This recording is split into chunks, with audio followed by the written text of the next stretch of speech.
तू खाय तो त्याला दुसऱ्या खायचं काय मी आता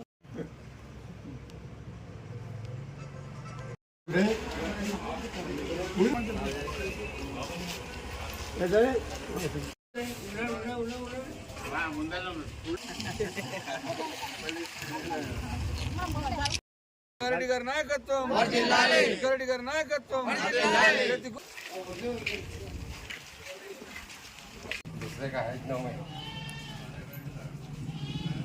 మొత్తం